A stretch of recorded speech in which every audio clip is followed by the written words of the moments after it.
Selamat hari Minggu. Saya percaya semua masih mengalami sukacita Roh Kudus. Edisi Voice of Pentecost kali ini akan membahas hidup yang dimotivasi oleh Roh Kudus. Dengan adanya pandemi COVID-19, kehidupan di negara kita dan di seluruh dunia berubah sepenuhnya. Sekarang gereja tidak bisa lagi secara maksimal menemani jemaat dalam pergumulannya secara fisik, sebab semuanya dibatasi oleh penggunaan teknologi untuk berkomunikasi. Di mana dulu kita bisa dengan bebas beribadah di gedung gereja, konseling tatap muka, berdoa bersama dalam rumah doa. Sekarang semuanya harus dilakukan secara online. Mungkinkah Tuhan mengizinkan semua hal ini terjadi? Tuhan mengizinkan hal ini untuk terjadi supaya setiap orang mulai memperhatikan kondisi dan pertumbuhan rohani masing-masing. Salah satunya adalah supaya kita bisa menggunakan waktu ini untuk membangun hubungan yang lebih intim dengan Tuhan. Sangat penting bagi kita untuk bisa membedakan arti pengertian dan pengalaman. Memasuki masa yang baru ini, kita harus mengalami Tuhan secara pribadi. Mungkin dulu pengenalan kita akan Tuhan hanya sebatas apa yang dikatakan oleh pembicara atau apa yang diajarkan oleh guru kom saat kelas. Tetapi sekarang, kita harus berusaha untuk mengalami dan mengerti peran Roh Kudus dalam kehidupan kita secara pribadi. Roh Kudus memiliki berbagai macam peran dalam kehidupan pribadi seseorang. Yang pertama adalah sebagai penolong. Roh Kudus sebagai penolong yang diutus Tuhan kepada kita. Dalam masa-masa seperti ini, kita perlu meminta dan mengandalkan pertolongannya dalam kehidupan kita. Kedua adalah sebagai roh kebenaran. Roh Kudus memimpin kita untuk memahami seluruh kebenaran firman Tuhan. Kita perlu melatih diri kita untuk lebih peka dalam mendengar bimbingan Roh Kudus dalam kehidupan kita. Yang ketiga adalah sebagai penghibur. Roh Kudus memberikan dan memulihkan rasa aman dan nyaman, bahkan dalam situasi yang tidak memungkinkan bagi akal manusia. Keempat adalah sebagai sumber kuasa. Kisah Para Rasul 1 ayat 8 berkata, Roh Kuduslah yang memberi kita kuasa yang memampukan kita untuk melakukan pekerjaan Tuhan. Kelima adalah memilih dan menentukan peran dalam pelayanan. Roh Kudus bukan hanya memakai, tetapi juga bisa menentukan posisi, lokasi, dan peran seseorang di dalam pelayanan. Contohnya Stefanus dipilih untuk pelayanan meja, Petrus dipilih sebagai rasul, dan saudara juga bisa dipilih oleh Roh Kudus dalam pelayanan di bidang masing-masing. Keenam adalah mengurapi. Pengurapan yang berasal dari Roh Kudus inilah yang akan mengajar orang Kristen dalam setiap pemikiran, keputusan, dan langkah yang diambil. 7. Roh Kudus memberi perintah. Roh Kudus memberi rema dan firman yang harus kita terima sebagai perintah untuk dilaksanakan. Oleh sebab itu, perintah-perintah yang diberikan oleh Roh Kudus selalu membuahkan hasil yang baik bila kita percayai dan kita taati. Yang kedelapan adalah memimpin. Roh Kudus akan memimpin kita masuk ke dalam jalan dan rencana Tuhan atas hidup kita. Pimpinan Roh Kudus akan menciptakan manusia yang tidak lagi hidup untuk dirinya sendiri, melainkan untuk Kristus. Yakobus 4 ayat 8 berkata, Mendekatlah kepada Allah, maka ia akan mendekat kepadamu. Hal ini penting khususnya dalam masa-masa yang kita sedang alami saat ini. Inisiatif Tuhan untuk mendekati manusia tidak lagi perlu diragukan. Yohanes 3 ayat 16 berkata, Karena begitu besar kasih Allah akan dunia ini, sehingga ia telah mengaruniakan anaknya yang tunggal, supaya setiap orang yang percaya kepadanya tidak binasa, melainkan beroleh hidup yang kekal. Di lain pihak, bagian kita sebagai orang Kristen adalah untuk meresponi panggilannya dan mendekat kepadanya. Sebab sebuah hubungan hanya bisa berkembang melalui frekuensi dan kualitas pertemuan. Dan dua hal inilah yang akan menciptakan hubungan yang intim di antara kita dengan Tuhan. Ketika hubungan yang intim telah dibangun, kita akan dapat lebih mengenal pikiran, perasaan, dan kehendak Tuhan. Pengenalan akan Tuhan bisa diumpamakan sebagai sebuah puzzle, yang semakin lama semakin lengkap. Sekali lagi, melalui frekuensi dan kualitas pertemuan kita dengan Tuhan, hubungan kita dengan Dia akan semakin kuat. Orang Kristen khususnya Pentakosta perlu pengalaman rohani dengan Roh Kudus untuk membangun pengenalan akan Tuhan. Pengenalan akan Tuhan tidak akan ada pernah habisnya. Dan itulah sebabnya usaha mengenalnya lewat pergaulan dengan Roh Kudus menjadi keterikatan permanen hingga hari Tuhan itu tiba. Khususnya dalam masa-masa ini, mari kita mengejar Tuhan lebih lagi dan membangun hubungan yang lebih intim dengannya. Alami Roh Kudus setiap hari. Selamat hari Minggu dan Tuhan Yesus memberkati.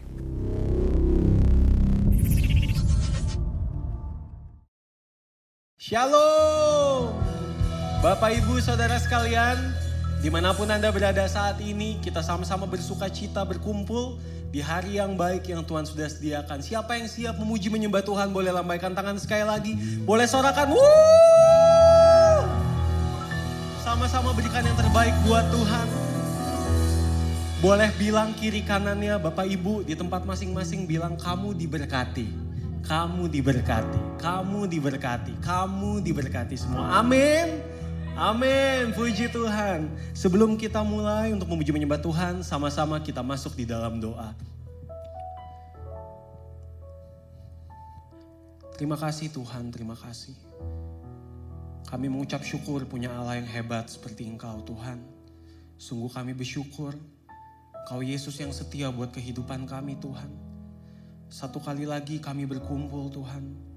Kami percaya Tuhan kuasa-Mu selalu ada untuk setiap kami Tuhan.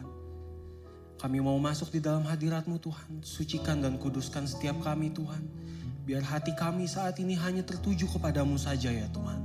Tiada yang lain ya Tuhan. Hanya Engkau Yesus yang berharga buat hidup kami Tuhan. Terima kasih Tuhan, terima kasih Tuhan. Hanya dalam satu nama kami memuji dan menyembah. Kami berdoa, nama yang agung dan dahsyat. Satu nama Yesus Kristus yang siap memuji menyembah Tuhan. Sama-sama katakan amin.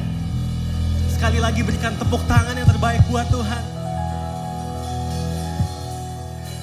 Ku kan bangkit, menyatakan kemuliaannya. Ku kan bangkit, menyatakan kebenarannya. Sampai setiap lutut bertelut, semua lidah mengaku Yesus Kristus dialah Tuhan, Raja segala raja. Dialah, katakan ku kan bangkit, ku kan bangkit, menyatakan kemuliaannya. Ku kan bangkit, menyatakan kebenarannya. Sampai setiap lutut bertelut, semua lidah mengaku Yesus Kristus dialah Tuhan, Raja segala raja. Dialah Raja. Dengan tepuk tangan sama-sama saudara, katakan Yesus dahsyat. Mari kita semua umat pilihan Allah, dengarlah panggilannya untuk menggenapi firman-Nya. Sekaranglah waktunya ku berdiri bagi bangsa ini. Mari maju umat pemenang. Katakan mari kita semua. Mari kita semua umat pilihan Allah, dengarlah panggilannya untuk menggenapi firman-Nya. Sekaranglah waktunya ku berdiri bagi bangsa ini. Mari maju umat pemenang. Katakan ku kan bangkit, ku kan bangkit, menyatakan kemuliaan.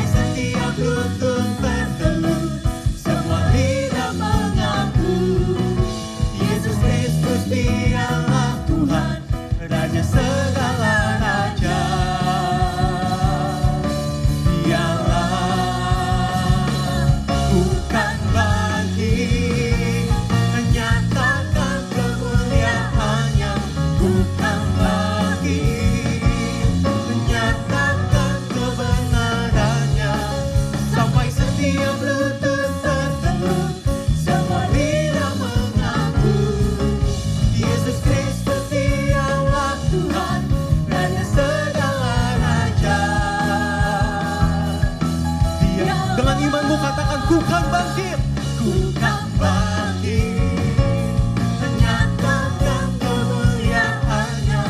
Ku kan bangkit, menyatakan kebenaran-Nya. Sampai setiap lutut kami percaya Tuhan. Semua dia mengaku Yesus Kristus dialah Tuhan, Raja segala raja. Katakan dialah Raja. Dialah Raja, dialah Tuhan, dialah Tuhan. Katakan dialah Raja, dialah Raja. Berikan tepuk tangan buat Tuhan, sorakan haleluya.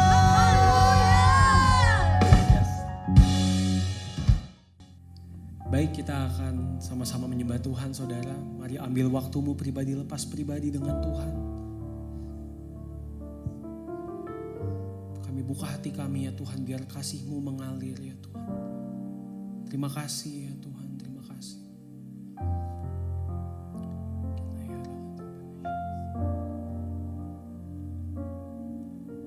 Yesus, Kau sungguh baik.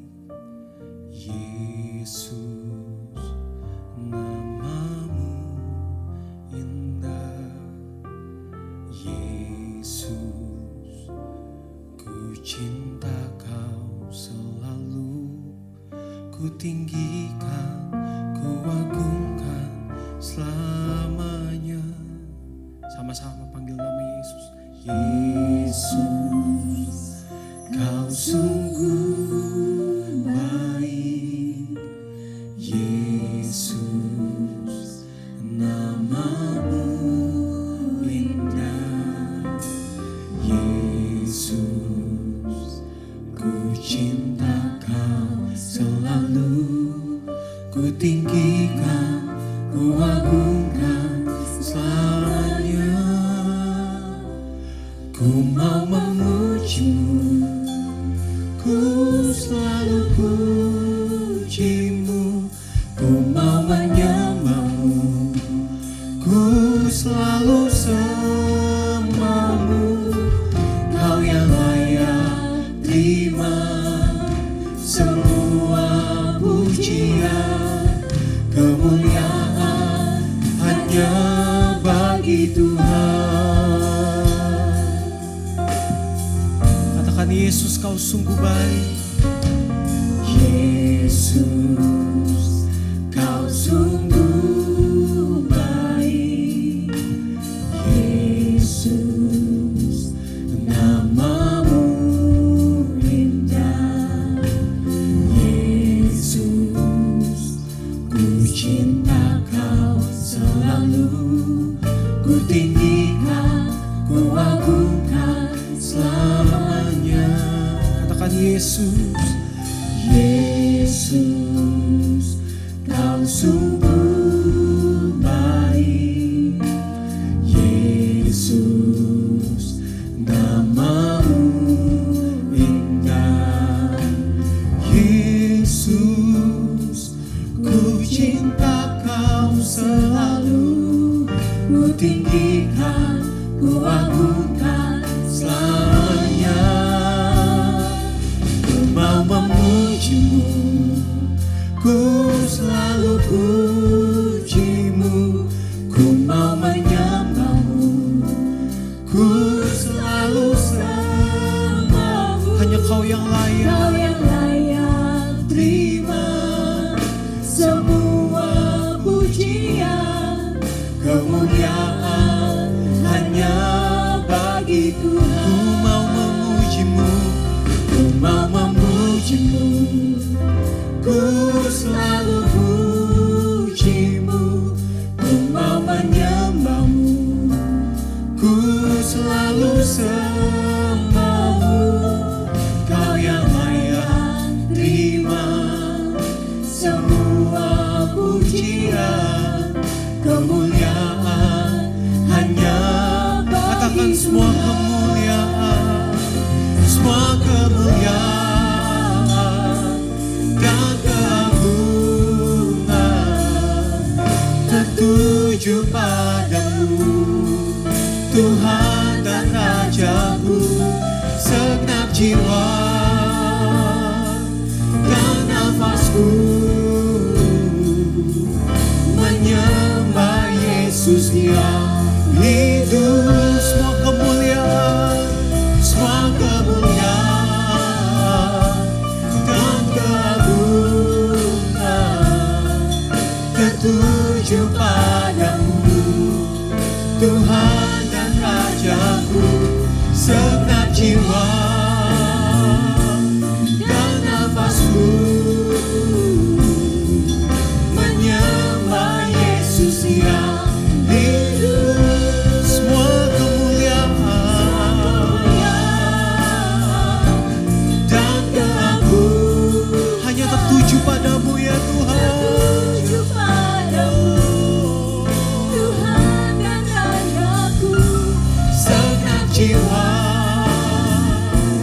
dan nafasku menyembah Yesus yang hidup. Mau memujimu Tuhan, Ku mau memujimu, ku selalu pujimu. Ku mau menyembahmu, ku selalu sembahmu. hanya Kau yang layak. Kau yang layak terima semua pujian, kemuliaan hanya bagi Tuhan. Ku mau memujimu, ku selalu pujimu. Ku mau menyembahmu, ku selalu sembahmu. Kau yang layak terima semua pujian, kemuliaan hanya bagi Tuhan. Hanya Kau yang layak. Kau yang layak terima semua pujian, kemuliaan hanya bagi Tuhan. Hanya Kau yang layak Tuhan. Kau yang layak Yesus. terima semua pujian, kemuliaan hanya bagi Tuhan. Berikan tepuk tangan buat kemuliaan Tuhan. Sembah Dia, kami sembah Kau. Pujilah namamu Yesus. Hanya Kau yang layak disembah. Oh, kami muliakan, kami agungkan.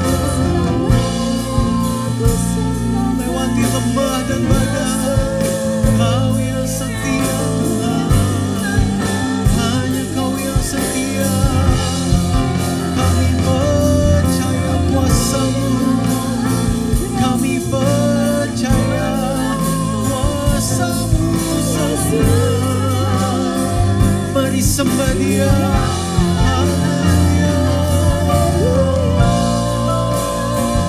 Inna ya Rama Banashanda ya Rama. Kuria Rama Banashanda ya Rama. Inna ya Rama Rama. Inna ya Rama Banashanda ya Rama.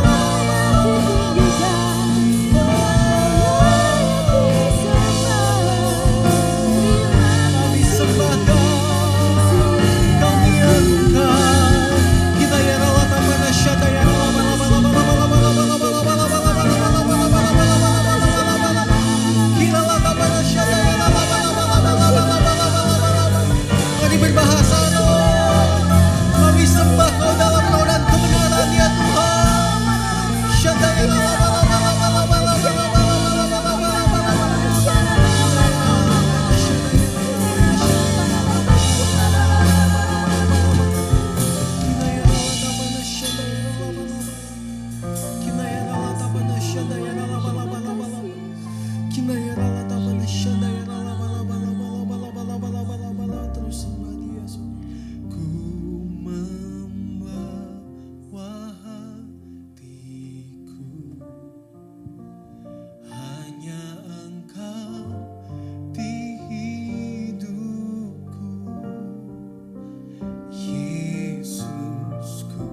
hati kami Tuhan. Ku membawa hatiku, hanya Engkau di hidupku. Yesusku yang terindah, selamanya ku menyembahmu. Ku membawa hidupku, inilah persembahanku untuk Yesusku yang terindah, selamanya ku menyembahmu. Yesus, Katakan jiwaku tenang di hadiratmu. hatiku aman Tuhan. Hatiku aman dalam kasih-Mu. Dengan segenap hatimu, dengan segenap imanmu, sama-sama katakan jiwaku. Jiwaku tenang di hadiratmu. Hatiku aman. Oh, Hatiku aman dalam kasih-Mu. saudara sendiri yang katakan. Ku membawa hatiku, hanya Engkau di hidupku. Yesusku yang terindah, selamanya ku Kami bawa hidup kami ya Tuhan. Ku membawa hidupku, inilah persembahanku untuk Yesusku yang terindah, selamanya ku menyembahmu. Katakan Yesus. Yesus, Sama-sama katakan. ku membawa hatiku, hanya Engkau di hidupku. Yesus yang terindah, selamanya ku menyembahmu. Ku membawa hidup, Ini persembahan kami Tuhan. inilah persembahanku untuk Yesusku yang terindah, selamanya ku menyembahmu. Katakan Yesus. Yesus, Selamanya Tuhan.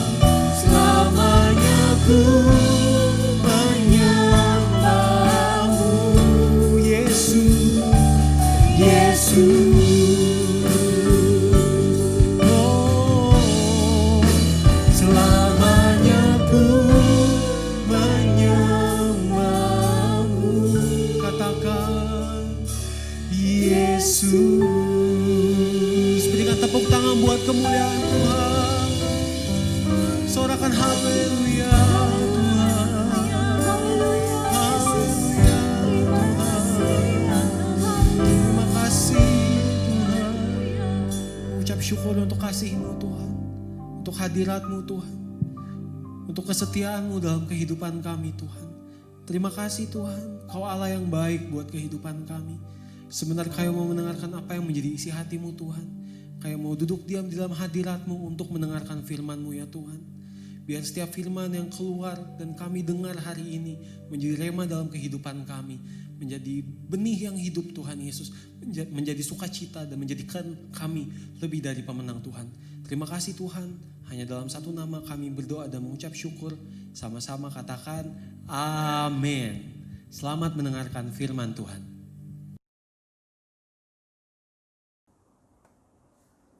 Shalom Bapak Ibu dan Saudara kasih dalam Tuhan Yesus. Selamat pagi menjelang siang. Kita bersyukur kembali kita berjumpa dalam ibadah online dari GBI Season City dan GBI Mall Taman Anggrek. Bagaimana kabarnya Bapak Ibu Saudara kasih? Semua baik? Puji Tuhan. Saya percaya Bapak Ibu semua dalam keadaan kondisi yang baik. Dan saya yakin Bapak Ibu semua sehat dalam keadaan kondisi di mana pemeliharaan Tuhan itu nyata dan selalu hadir di tengah hidup saudara kasih dalam Tuhan Yesus. Dan katakan, Tuhan Yesus itu baik buat kita semua. Puji Tuhan. Bapak Ibu saudara kasih dalam Yesus, sebelum kita bersama-sama dengar pesan firman Tuhan, kita bersama-sama kita tundukkan kepala dalam doa. Bapa di surga, terima kasih di dalam nama Yesus kami bersama-sama mau merindukan Engkau berfirman pada saat ini. Dan biarlah Engkau nyatakan kuasa dan kasih Allah supaya kami semua boleh mengerti dan kami boleh menjalankan segala perintah Tuhan dalam hidup kita. Urapi kami, urapi semua yang ada di rumah-rumah para jemaat-Mu.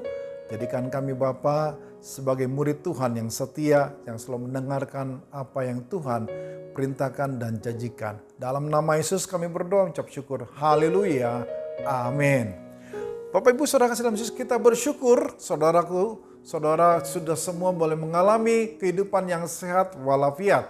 Dan semuanya itu karena anugerah dari Tuhan Yesus Kristus. Hari ini saya mengajak buat Bapak Ibu Saudara kasih dalam Yesus untuk bersama-sama berbicara tentang sebuah kehidupan di mana kesembuhan itu menjadi bagian yang penting bagi orang yang percaya. Kita mau belajar bicara tentang kesembuhan itu masih terjadi sampai hari ini. Bapak Ibu kasih dalam Tuhan, saya ingin menyampaikan apa arti dari sebuah kesembuhan. Di dalam Kamus Besar Indonesia, Kamus Besar Bahasa Indonesia, kesembuhan itu artinya perihal sembuh. Berasal dari akar kata sembuh, artinya menjadi sehat kembali. Pulih dari sakit penyakit. Seorang hamba Tuhan, pendiri dari Gereja Betel Indonesia, almarhum Bapak H.L. Senduk, dalam bukunya Kesembuhan Mujizat mengatakan bahwa kesembuhan ilahi adalah mujizat Allah yang dikaruniakan kepada setiap orang percaya di dalam nama Tuhan Yesus Kristus. Yang percaya sama-sama katakan amin. Kesembuhan itu merupakan jalan kesembuhan yang Allah berikan kepada siapa? Kepada semua orang yang mau percaya. Dan menurut kehendaknya. Ingat, garis bawahi menurut kehendaknya. Seperti diwahyukan di dalam Alkitab.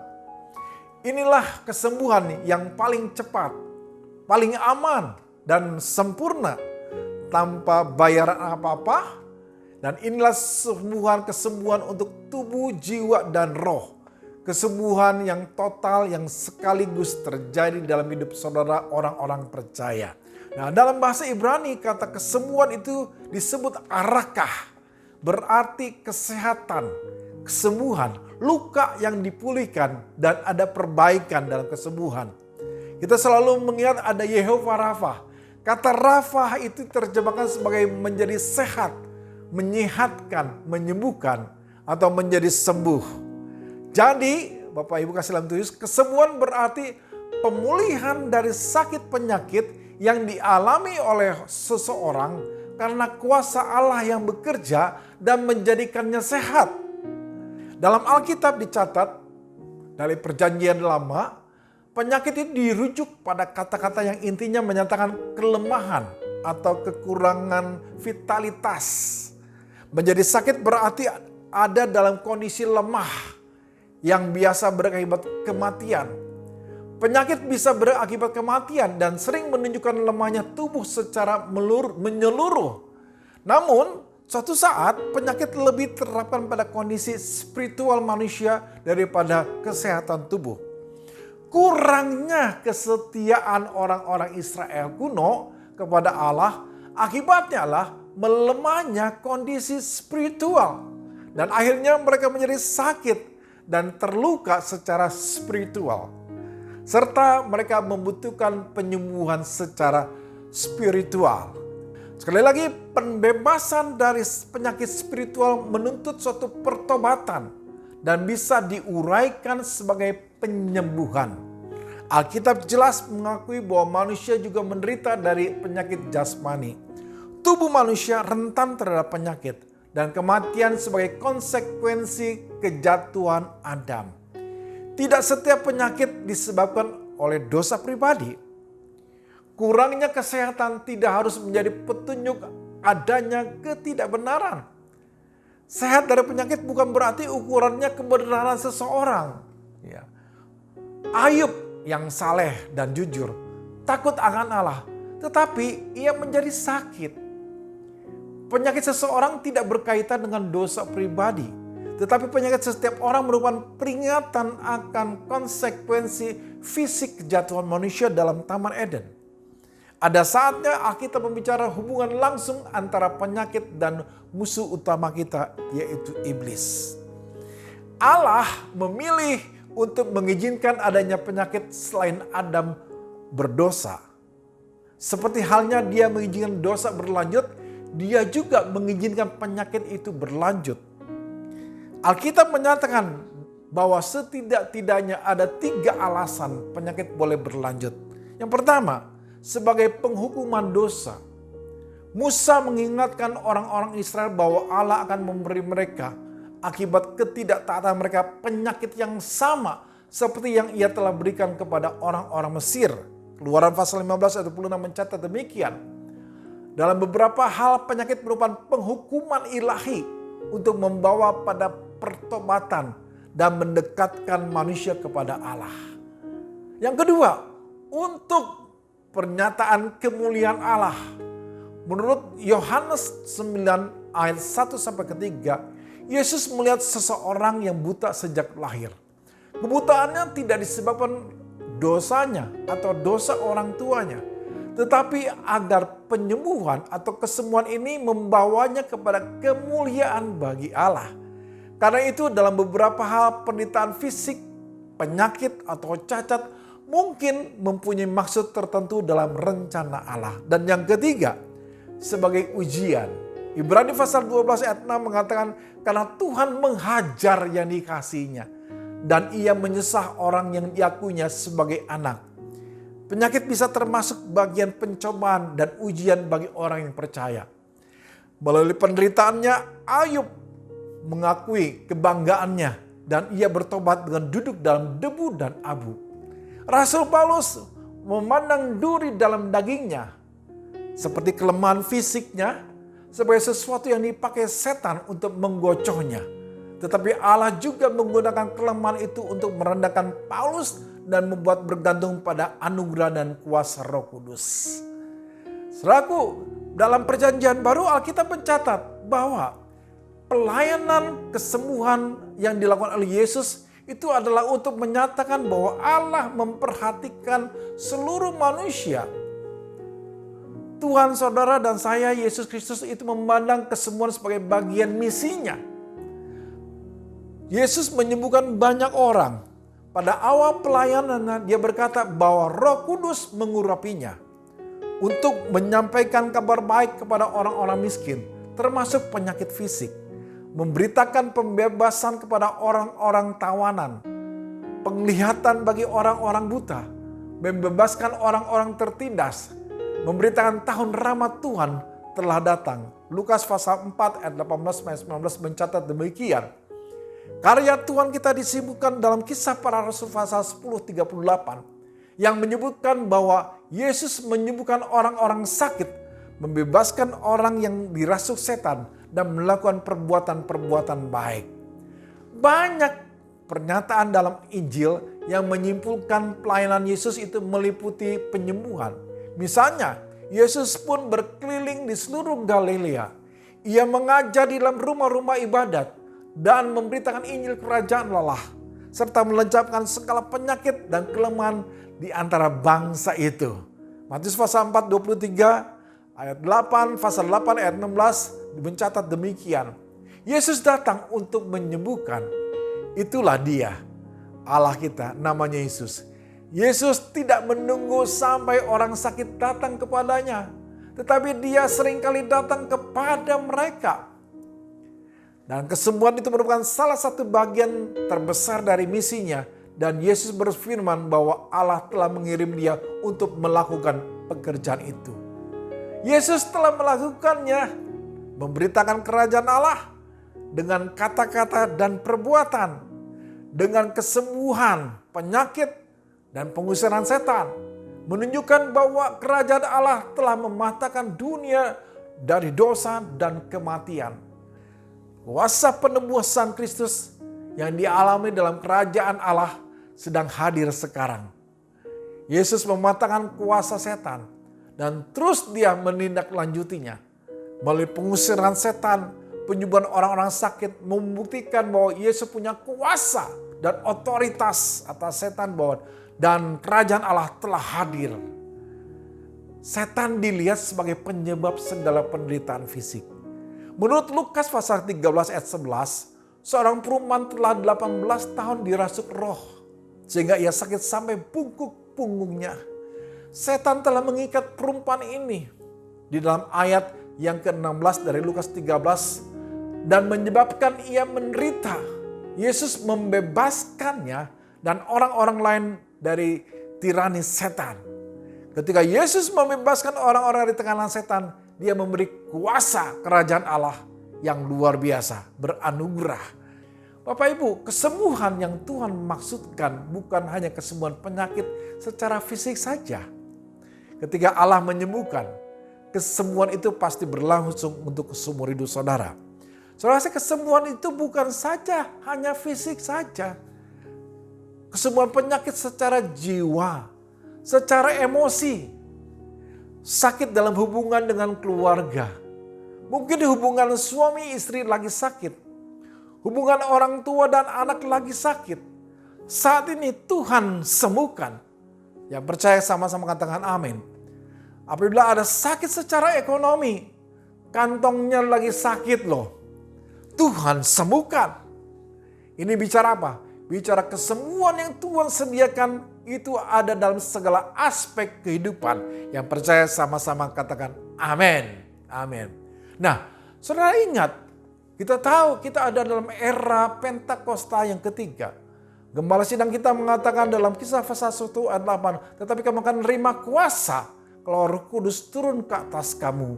Dan kamu akan menjadi saksiku di Yerusalem dan seluruh Yudea dan Samaria dan sampai ke ujung bumi. Nah, ada kuasa waktu Bapak, Ibu, dan saudaraku percaya kepada Yesus. Melalui Kisah 1:8 ini dikatakan, tetapi kamu.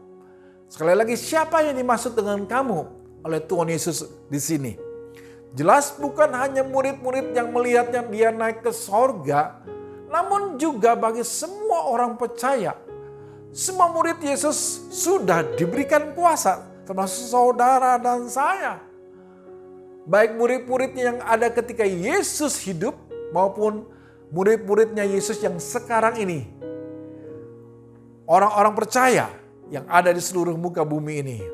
Tetapi bagaimana caranya? Caranya itu, Roh Kudus turun atas orang percaya. Roh Kudus adalah satu-satunya sumber kekuatan dan kuasa Yesus dalam seluruh pelayanannya. Sebelum Roh Kudus turun ke atas Tuhan Yesus sendiri, ketika sesudah dia dibaptis oleh Yohanes di Sungai Yordan, Yesus tidak pernah berkhotbah atau melakukan mujizat. Dia menunggu sampai Roh Kudus turun ke atasnya. Roh Kudus hanya bekerja di tempat di mana dia diterima dan dipercaya. Di tempat di mana Roh Kudus diberikan keleluasaan untuk bermanifestasi. Itulah yang akan menyebabkan sesuatu terjadi. Oleh karena itu kunci untuk bergerak dalam kehidupan pelayanan mujizat dan mengalami mujizat adalah bagaimana saudara bergaul, menerima, dan membiarkan Roh Kudus bekerja sesuai dengan caranya tanpa dibatasi oleh pikiran atau ketidakpercayaan manusia. Kuasa dalam bahasa Yunani itu artinya dunamis, yang berarti bukan hanya sekedar kekuatan atau kemampuan. Dan istilah ini khusus untuk menunjukkan kepada kuasa yang bekerja, yang bertindak dalam diri orang percaya. Dalam Injil Lukas dan Kisah Para Rasul menekankan kuasa Roh Kudus termasuk kekuasaan untuk mengusir roh-roh jahat dan urapan untuk menyembuhkan orang-orang sakit sebagai tanda pemberitaan kerajaan Allah. Hampir di seluruh Injil ditemukan Yesus itu menyembuhkan orang sakit dari berbagai lapisan masyarakat dan berbagai macam penyakit. Yesus bersandar kepada Roh Kudus untuk mendapatkan kuasa-kuasa yang diperlukan bagi mukjizat serta pengajarannya. Dia tidak pernah melakukan sesuatu tanpa pimpinan Roh Kudus. Melalui pelayanan Yesus, orang percaya ditantang untuk bergantung kepada Roh Kudus. Yesus benar-benar bersandar pada kuasa Roh Kudus selama dia melayani di bumi. Tetapi bukan itu saja, dia juga berjanji bahwa murid-muridnya, siapa muridnya? Saudara dan saya yang hari ini ada di zaman now ini akan menerima Roh Kudus yang sama yang telah memberi kuasa dan mengilhami Yesus Kristus. Tanda-tanda menyertai orang percaya. Markus pasal 16 ayat 15 berkata, semua orang percaya telah diberikan kuasa oleh Tuhan Yesus melalui Roh Kudus untuk menjadi saksi. Kuasa seperti apakah dan bagaimana akan menjadi saksinya? Markus 16:15 berkata, pergilah ke seluruh dunia, beritakanlah Injil kepada segala makhluk. Injil sama dengan kabar baik. Kabar baik yang seperti apa yang diinginkan Tuhan Yesus untuk diberitakan. Lukas pasal 4:18 berkata, Yesus sedang membaca nubuat tentang dirinya dari kitab Yesaya. Pertama-tama ia mengatakan, Roh Tuhan ada padaku, oleh sebab itu ia telah mengurapi aku untuk menyampaikan kabar baik kepada orang-orang miskin. Selanjutnya dia memberitakan maksud kedatangannya dan berkat-berkat yang hendak diberikannya kepada orang-orang percaya kepadanya. Yesus menerangkan maksud pelayanan yang diurapi, yaitu dia telah mengurapi aku untuk menyampaikan kabar baik kepada orang-orang miskin. Tuhan Yesus datang untuk menyampaikan kabar baik kepada orang miskin. Orang papa yang menderita, yang hina, patah semangat, hancur hati mereka. Dan mereka yang gentar pada firman-Nya. Bagaimana dunia setelah sakit, dunia sekitar kita telah sakit. Banyak orang yang terluka, yang tertindas secara fisik maupun emosional. Anak-anak yang menderita, berasal dari keluarga yang berantakan atau bercerai. Orang-orang yang terluka karena pengkhianatan seorang mereka percayai. Banyak orang yang seperti ini. Mereka adalah orang-orang yang terluka dan tertolak. Dan kuncinya, Yesus memiliki kabar baik bagi mereka semua. Itu mereka dapat disembuhkan. Setiap orang dalam dunia ini telah jatuh di dalam dosa. Mereka menjadi tawanan iblis. Namun ketika Tuhan Yesus datang, ia membebaskan semua orang yang percaya melalui kuasa kebangkitannya, menerima pembebasan dan kemerdekaan dari belenggu dosa. Orang percaya menerima kelahiran baru di dalam Kristus Yesus setelah bertobat dan mengakui bahwa Yesus adalah juru selamatnya. Untuk mencelikan mata rohani orang-orang yang dibutakan oleh dunia dan iblis, Yesus berkata, bahwa sehingga mereka dapat melihat kebenaran sejati di dalam Yesus dan kebenaran kabar baik Allah. Dan saudaraku dalam Tuhan Yesus datang membukakan mata yang dibutakan oleh selaput-selaput tradisi, selaput-selaput rasio, selaput-selaput golongan dan lain sebagainya. Yesus adalah tabib yang ajaib. Ia sungguh datang untuk menawarkan kesembuhan bagi setiap orang yang datang dan percaya kepadanya. Apakah Bapak Ibu Saudara percaya? Katakan sama-sama amin. Dia datang untuk membebaskan orang-orang yang tertindas, yang hidupnya dikuasai iblis. Orang yang tertindas dikuasai secara rohani oleh iblis dapat dibebaskan.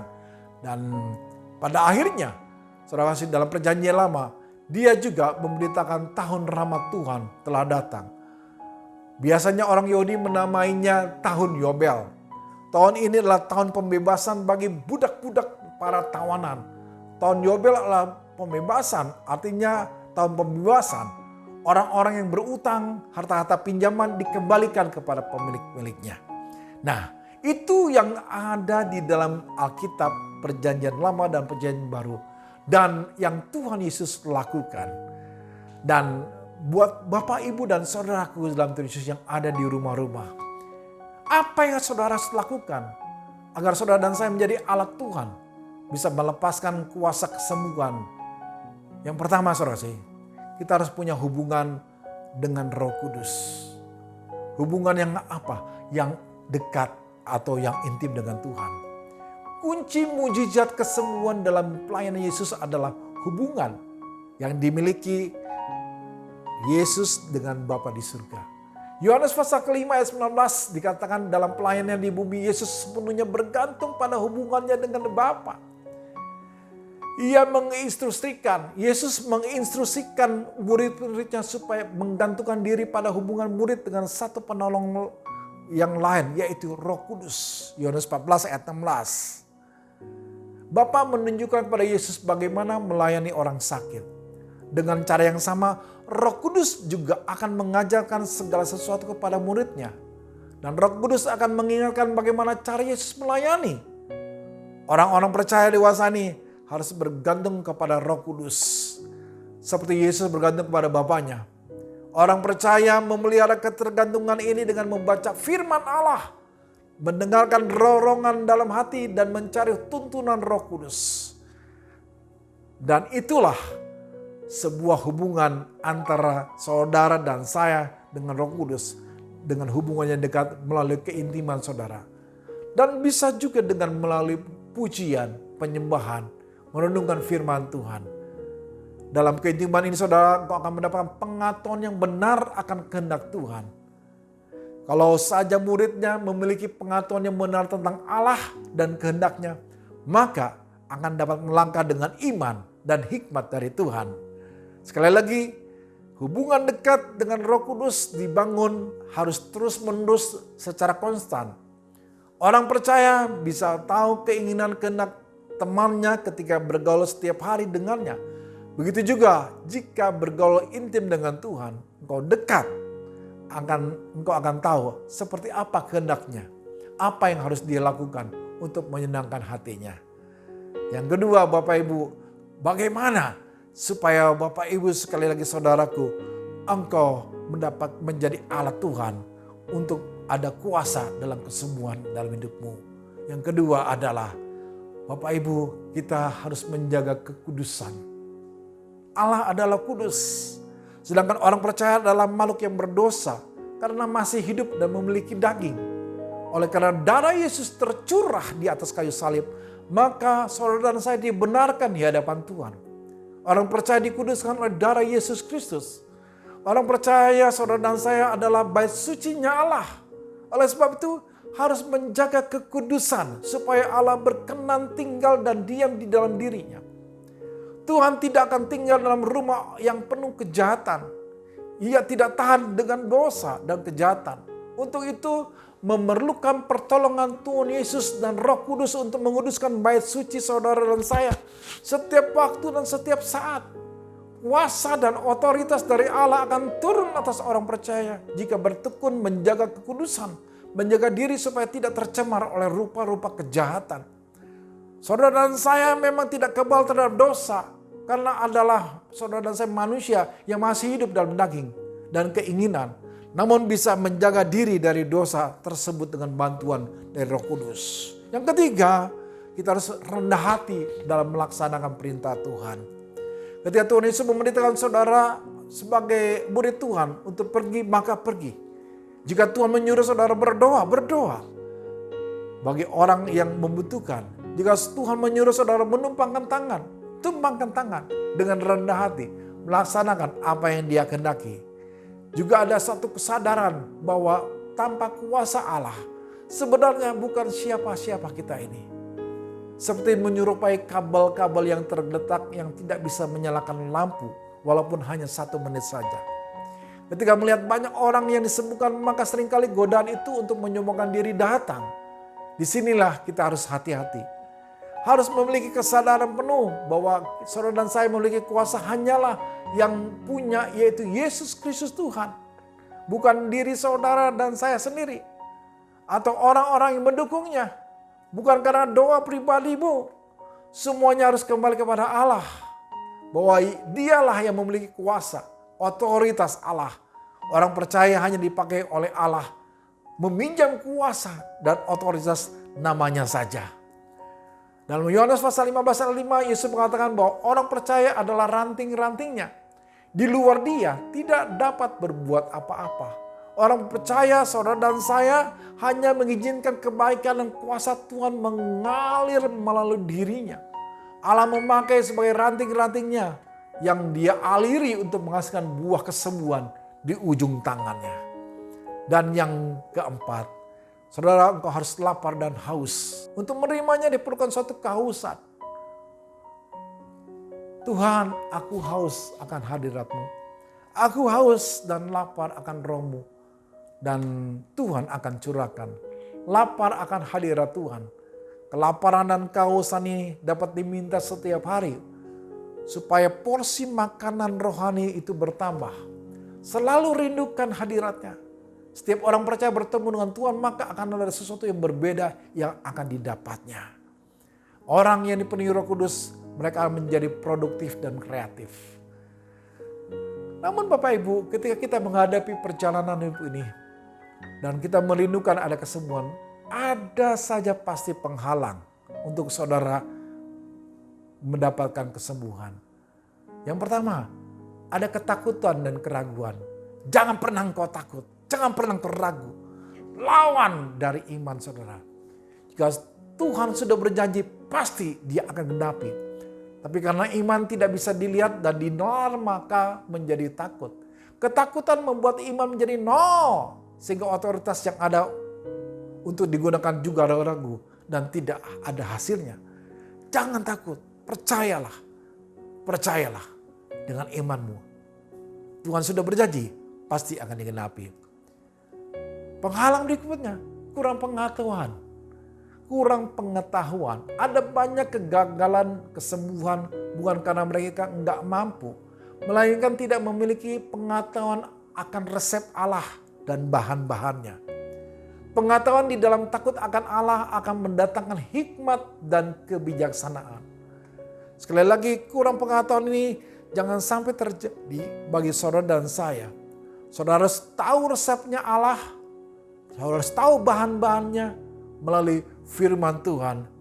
Melalui hikmat yang Tuhan berikan buat kita. Yang ketiga, jangan atur cara kerja Tuhan. Kadang-kala saudara kita meniru. Kalau kita ingin mendoakan seseorang untuk mereka sembuh, kita meniru orang lain. Padahal cara kerja Tuhan itu tidak dapat dibatasi oleh metode apapun. Allah bekerja sesuai dengan iman dan orang yang didoakan. Yang kemarin metodenya berhasil, belum tentu hari ini berhasil. Allah sangat fleksibel. Dapat dilihat ketika Yesus menyembuhkan berbagai macam orang dari yang lumpuh, yang bisu, dan buta, tuli, kusta, dan sebagainya. Yesus menyembuhkan berdasarkan belas kasihan dan kasih karunia Tuhan. Dia melihat kebutuhan dan iman dari orang yang datang kepadanya. Sebab itu, percayalah, kesembuhan yang ada dalam diri saudara adalah perjanjian dari Tuhan yang diberikan kepada kita melalui Yesus Kristus. Percayalah, dia sanggup memberikan kepada kita semua. Kesembuhan yang Tuhan berikan, sediakan itu masih terjadi sampai hari ini. Dan lakukan segala hal yang Tuhan rindukan. Dan yang terakhir, di dalam Alkitab, kesembuhan adalah sesuatu yang disampaikan kepada jemaat, bahkan kepada setiap orang. Gereja mula-mula sudah melaksanakan kesembuhan ini dan menjadi terjadi secara ajaib. Dan gereja hari-hari ini, tentunya saudara dan saya, percayalah, di era kehidupan new normal ini, Tuhan memberikan kesembuhan yang luar biasa terjadi buat saudara dan saya. Yakinlah, Allah yang ada pada saat perjanjian lama, Allah di dalam perjanjian lama Dan Allah di dalam perjanjian baru, Yesus Kristus namanya, yang tidak pernah berubah kuasanya. Dulu, sekarang, dan sampai selama-lamanya. Dia tetap ada. Dia masih berkarya menyembuhkan saudara dan saya. Haleluya. Amin. Bapak Ibu saudara sekalian yang di rumah-rumah. Mungkin hari ini engkau mengalami sebuah masalah dalam hidup saudara. Engkau menginginkan kesembuhan. Kesembuhan yang datang dari Tuhan. Hari ini, mari percayalah. Dia ada di dalam kehidupan saudara, di rumahmu. Dia hadir. Sebab itu hari ini juga, mari kita bersama-sama di dalam doa. Angkat tanganmu, percaya kepada Tuhan. Percayalah kepada Dia. Saudaraku, mungkin engkau dalam keadaan terluka. Engkau tertindas secara fisik maupun emosional. Ada anak-anak yang menderita, yang berasal dari keluarga yang berantakan bercerai. Ada orang-orang yang terluka. Ada orang yang mengalami dihianati oleh temannya atau keluarganya. Ada banyak yang terjadi peristiwa yang terjadi atas hidup saudara. Percayalah, Tuhan kita adalah Allah yang menyembuhkan. Bukan saja Ia bisa menyembuhkan secara fisik penyakit kita, tapi secara jiwa, emosi, hubungan dengan keluarga, hubungan suami istri lagi sakit, hubungan orang tua dan anak lagi sakit. Saat ini percayalah, Tuhan pasti sembuhkan. Apabila saudara sakit secara ekonomi, saudara percayalah, Tuhan juga akan sanggup menyembuhkan. Karena Dia berbicara kesembuhan dalam segala aspek kehidupan ini. Mari bersama-sama angkat tanganmu dalam berdoa. Tuhan Yesus, hari ini kami berdoa kepada setiap umat Tuhan yang ada di rumah-rumah, yang sedang mengangkat tangan membutuhkan pertolongan Tuhan. Hari ini kami berdoa Bapa, kesembuhan itu nyata di dalam nama Tuhan Yesus.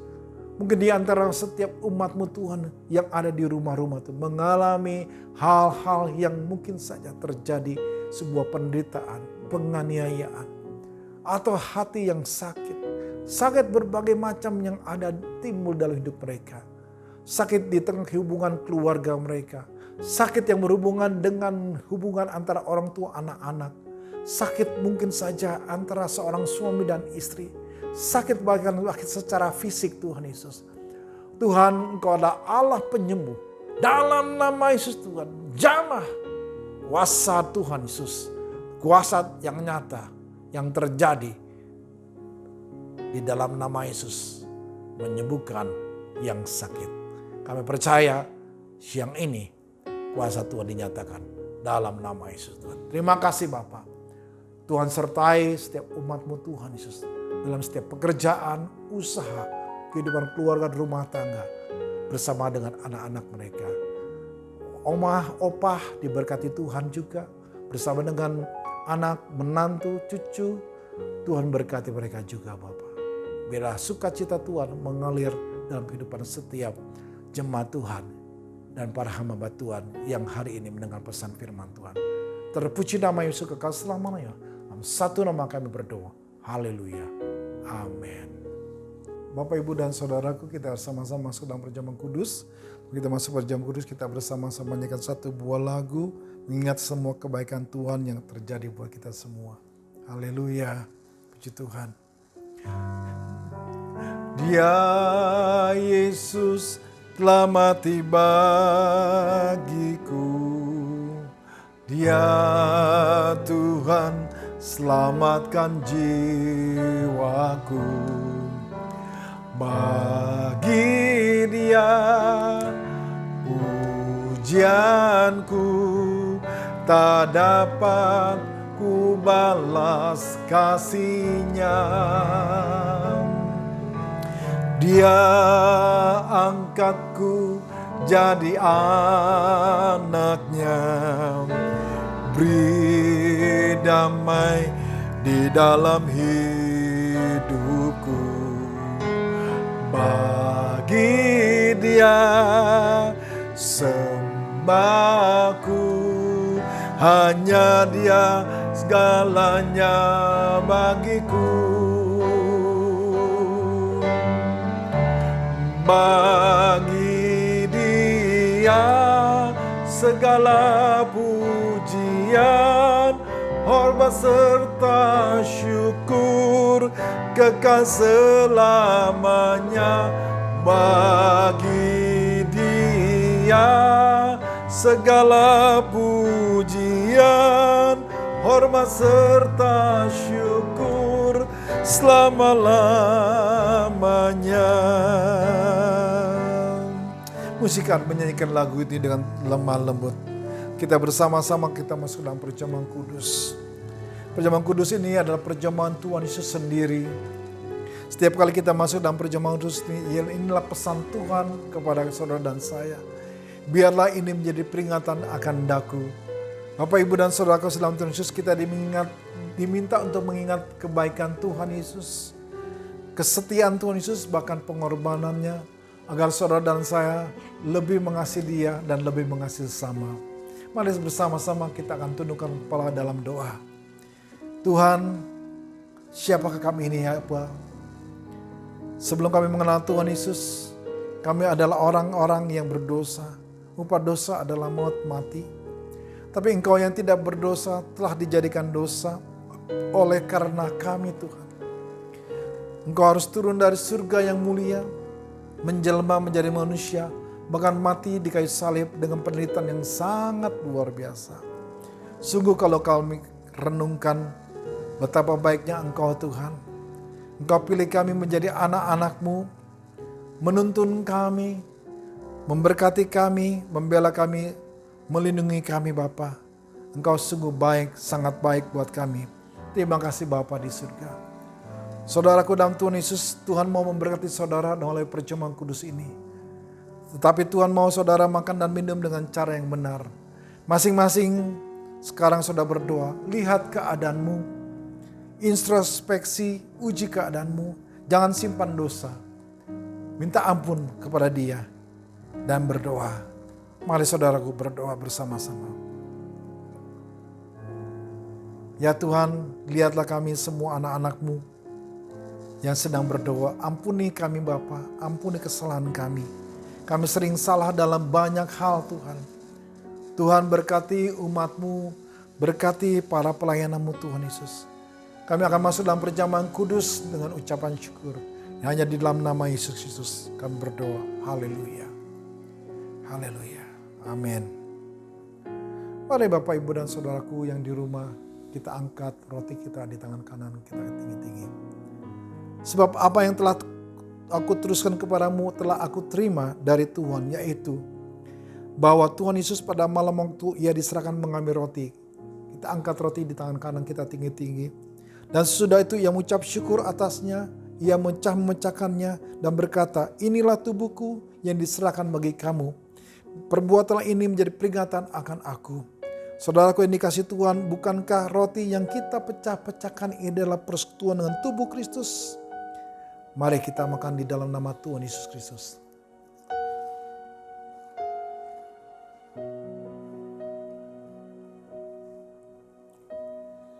Mari kita angkat cawan di tangan kanan kita tinggi-tinggi. Demikian juga Ia mengambil cawan, sesudah makan lalu Ia berkata, cawan ini adalah perjanjian baru yang dimeteraikan oleh darahku. Perbuatlah ini setiap kali-kali meminumnya menjadi peringatan akan aku. Saudaraku yang dikasihi Tuhan, bukankah cawan pengucapan syukur yang atasnya kita ucapan syukur ada persekutuan dengan darah Kristus? Mari kita minum di dalam nama Tuhan Yesus.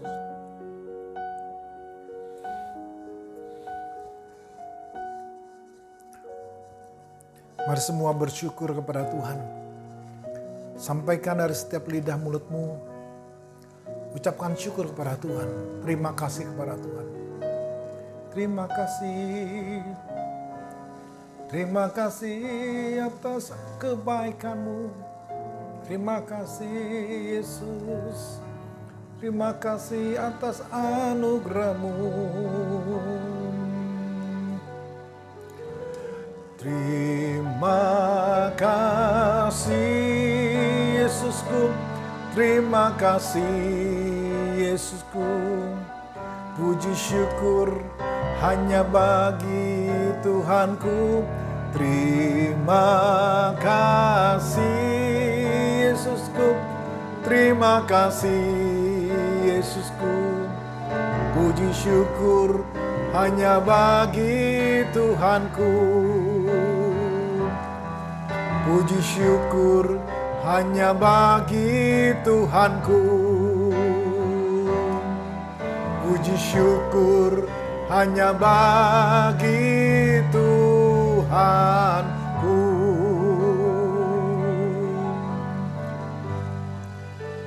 Terima kasih Bapa, kami bersyukur, kami mengingat atas semua kasih kebaikan Tuhan, pengorbananmu di kayu salib, supaya kami lebih mengasihi Engkau lagi Tuhan. Terima kasih untuk semua yang telah terjadi. Terima kasih Yesus, terima kasih dalam nama Yesus kami berdoa. Haleluya, amin. Bapak Ibu yang dikasihi dalam Tuhan, bersama-sama kita akan membaca deklarasi Pentakosta yang ketiga. Pentakosta ketiga.